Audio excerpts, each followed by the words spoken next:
How's it going? All right. Good morning. Juliet, how are you?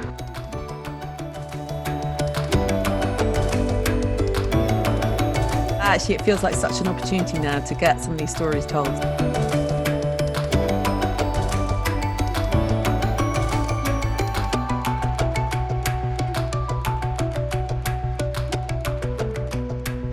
I'd be really interested to know what is the vision for the creative industry post-COVID? Are people beginning to get there and really think about are they going to create something different? Is it going to come back in a new form as a result of this? Obviously, it's going to be impacted, but is it going to try and reinvent itself in any way to respond to some of this community feeling that we're seeing at the moment? So I'm absolutely sure it will. Well, we're already seeing it, Juliet. It's out of this horrible situation, as so often happens, this crisis moment. It's so revealing. It's just opened up, as we know, and we all know, it's opened up the cracks to identify what the problems, the deep-seated systemic problems are. And again, this is where the creative and cultural community are very good at forcing conversations. I mean, they're very, very badly hit at the moment. Lots of artists and creative individuals particularly are really on their knees, which is perhaps the great sort of perversity of us, is that we wait until these kind of moments of real shock, and then that kind of opens up, it cracks open stuff that we actually already know, but actually has been so deeply revealed. And the conversations that are being had at the moment, and that we are in the really privileged position to be hearing a lot about, is this, first of all, an acknowledgement of the horrible inequity around COVID-19 and what it's showing, the need to restore rather than to just to put back in place all the problems that will inevitably reveal themselves again as insupportable. And so there's a lot of thinking about, well, what does this mean? The creative community has to have social purpose along with everybody else, and the creative community can really particularly prompt these conversations in a very democratized way, because we can be everywhere, talking to people in different ways, using different medium, different languages. I think there's a real restoration, and it was building strongly before this happened, around the climate crisis and around this desperate loss of our natural world, our desperate disconnection to it. You saw it in sort of culture declares emergency and music declares emergency, and this much more urgent, passionate, connected conversation that was becoming so ubiquitous, and still is, but the edge on it now has really shifted. I think that the cultural sector at large is inevitably going to change, simply because the money's not there for it just to resume. It's just not there. Yes. But I think people have discovered a lot about a community response to this, which, in this sort of really difficult and, really traumatic moment, what does it mean to unlock a different kind of approach to where we need to be? Can you see a future where the response to COVID and the response to climate come together? That kind of the catalyst that COVID is, that is forcing us to change, we can take something positive out about climate longer term? For sure.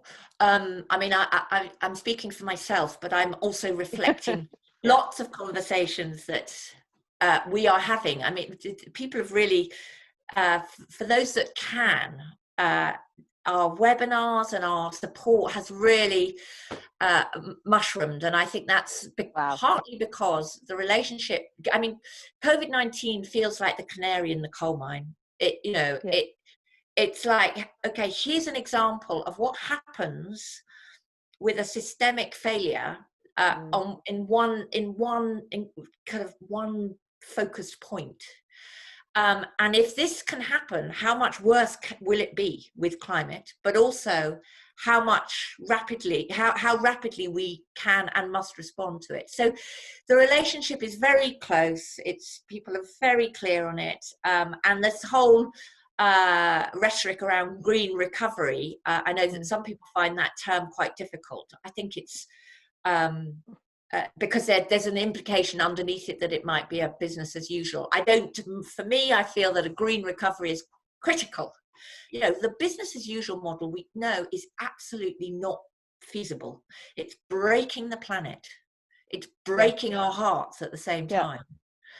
So how do we, what do we do in a practical way? How do we community build in a strong way to create a different way of doing this? And that is the biggest question that people are asking at the moment.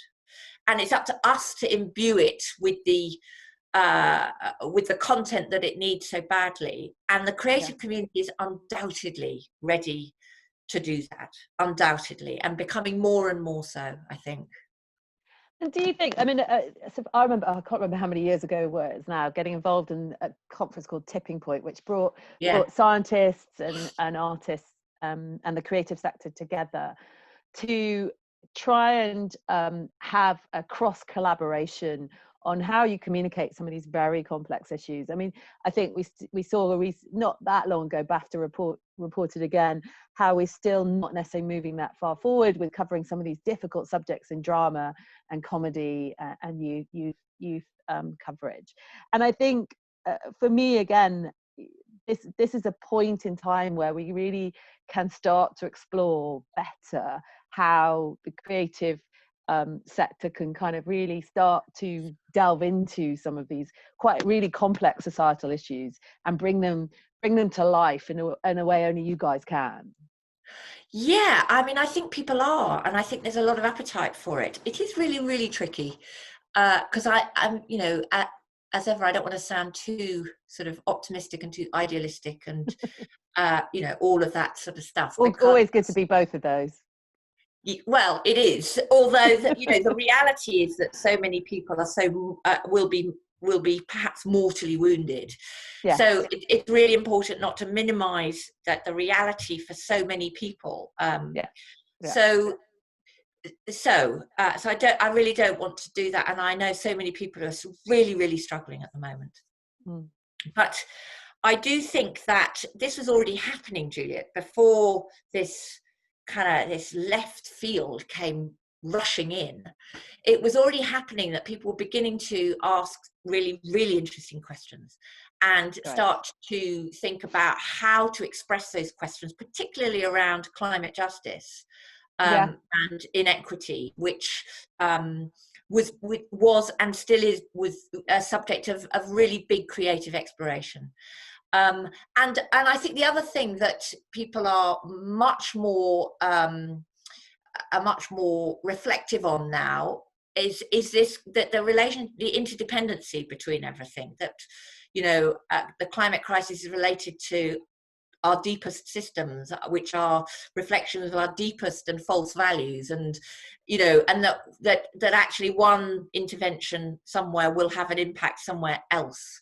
So it's not enough just to look at one bit of this. It's a much bigger world view. It feels like there is that the creative community is now in a position to, and in some instances already is, really take part in, perhaps even take a leadership role in quite a big philosophical conversation about what is the world that we want and need. Alison, thank you so much. That's been a wonderful whirlwind tour of what we might do, what are the opportunities, and it's been really useful for me, and we'll be thinking about ways that we can support the creative industry going forward from our point of view. And thank you so much. And thank you, Juliet. Thanks so much. Great. Bye.